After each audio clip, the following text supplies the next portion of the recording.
ఇంటిపోయి వరదలాగా తేలుతుంది నీళ్ళు ఎట్టేళ్తున్నాయి వరదలాగా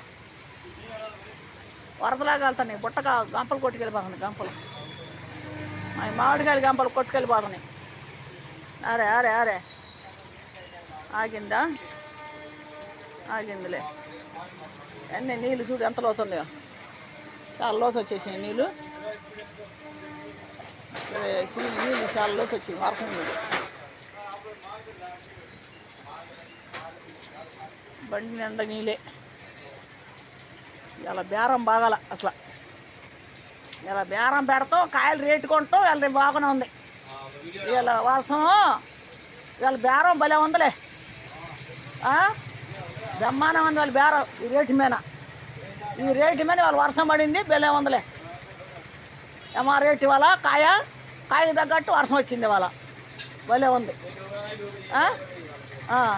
ఇక కాయలు ఏమో అమ్ముతావు ఏమో కథ, ఇప్పటి వరకే అమ్మలేదు, పొద్దు నుంచి కూర్చున్నా కూడా వరదలాగా వెళ్ళిపోతుంది.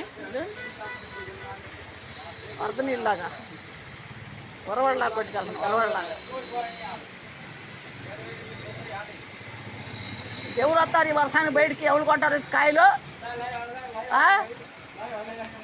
కాయలు ఎవరు కొంటారంటే ఎవరు వస్తారు బయటికి? ఇంక వర్షానికి ఎవరైనా వస్తారు బయటికి? ఇవాళ కాయలు నష్టపోయావే, కాయలు పట్టిద్ది కూడా తెలియట్లేదు. అరే పొద్దునుంచి మారం పెడుతున్నాం అట్టగా అయింది. ఇవాళ పొద్దునుంచి పొద్దునుంచి ఎలాగుందంటే అలాగుంది. నాయనా ఏసయ్యా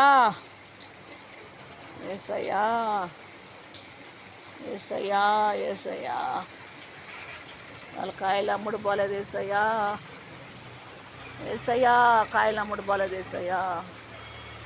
వరద నీళ్ళకి వెళ్ళిపోతున్నాయి, వరదలా కొట్టుకెళ్తారు నీళ్ళు. గేటి సెంటర్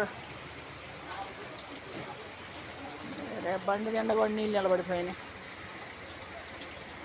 పట్టా కప్పాం కాయల మీద స్పీడ్ బళ్ళు.